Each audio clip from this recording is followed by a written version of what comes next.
Thank you and good evening. Tonight I would like to share a story with you entitled The Legend of the Widowmaker. As a kid, my world was one of extreme proportions and legends. Somehow everything seemed to be larger, taller, faster, and more lethal as a kid than it was as an adult. As an example, I grew up in the best city in America to grow up in, Rockville, Maryland. It was named All-American City by the National Civic League 4 times. So that means there's this esteemed panel of worldly judges that review the criteria of every single city in America each year in order to determine the winner of the All-American City. So you'd think if you won 4 times, that's got to be about the best place in the world to grow up.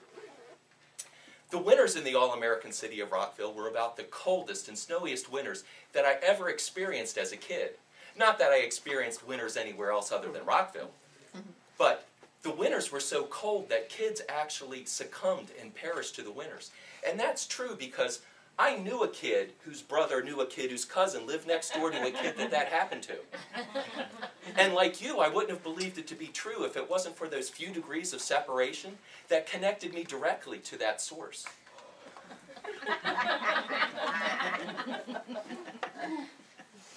Now, one of the crown jewels of the All-American City of Rockville was its recreational park system. And my neighborhood park was Twinbrook Park. It was located just north of an east-west thoroughfare that cut through the side of a large hill, a mountain in fact. But the rest of the hill undulated down into the floodplain of Rock Creek. And it was those undulating hills that made for excellent sledding, All-American City sledding.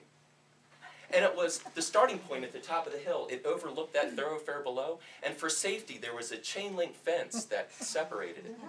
And it was parallel to that fence, but perpendicular to the main hill, that there was another, more steeper granite drop-off. And that was known locally as the Widowmaker. It wasn't much more than a billy goat path, and aptly described because that was about the only creature that could navigate it.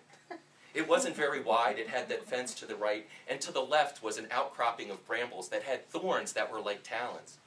And the path itself was pocked and had spurs of granite that poked up from it. And at the bottom of it, it quickly bottomed out, and then there was the creek with another 5-foot drop-off into the water. And the only way to cross the creek at this point was an old wooden bridge that was a sharp dogleg to the left of the path. Now, as treacherous as it was to navigate this path by foot, descent on a sled was more of a controlled crash.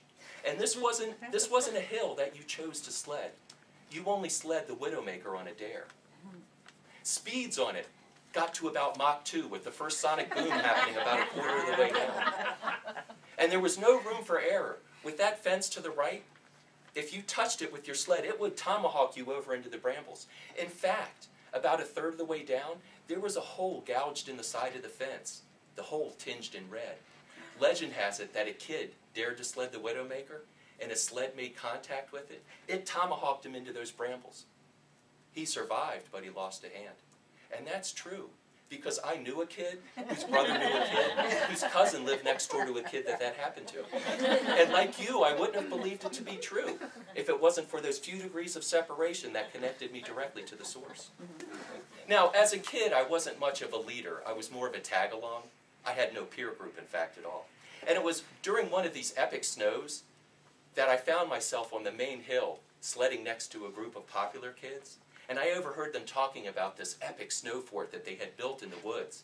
And of course, an invitation to me wasn't forthcoming, so I asked them if I could tag along. Of course I was told I could tag along, if I could make it to the bottom of the Widowmaker. Now, for any adult, this would be about one of the top 5 dumbest things that a kid could ever do. But it wasn't an adult who grabbed his flexible flyer, pressed it to his chest, went to the precipice of the Widowmaker, and then let gravity take over. And suddenly everything was a blur. My mind was screaming inside my skull, and there was Arctic air rushing up my sinuses and freezing my brain. My eyes were slits as I gripped onto the sled, knowing I needed to stay away from the fence at the right, but at the expense of going underneath the brambles, and they were like puma paws ripping at my jacket. And no sooner had it begun, it was over. I was at the bottom, but I knew I needed to yaw left in order to make the bridge. But it was my speed and momentum. It carried me over the edge of the creek. And I was airborne, flying on a sled, till I hit a tree on the other side. The wood splintered, the rudder crushed and scarred into the tree, and I collapsed in a crumpled heap into the bed of the creek. Battered and bruised, I survived the Widowmaker.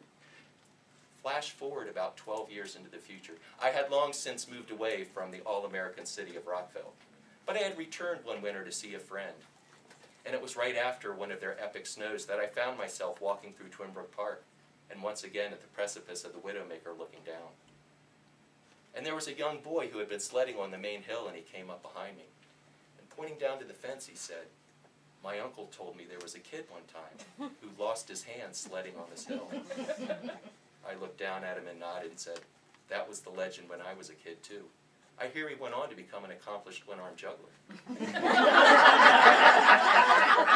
further down the hill, he pointed, "My uncle also told me there was another kid who made it to the bottom of the hill, but he couldn't make the bridge, and he sailed across the creek and crashed into the tree. There's a scar in the tree where a sled hit it." Looking down at him, I said, "I was about your age when that happened." Looking up at me with big eyes, he said, "Do you know the kid that it happened to?" And just before I responded, I thought for a second, remembering back to my childhood, how much more real those legends seemed when there wasn't a face or a name to put to it. Shaking my head, I said, "No, I didn't know that kid. But I knew a kid whose brother knew a kid whose cousin was next door to the kid that happened to."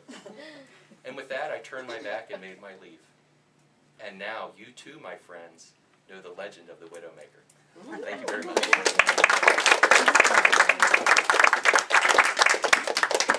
Thank you, Tom. Tom is one of our newer members to Two River Story Spinners, and he comes to us from the University of Maryland, where he worked for many years.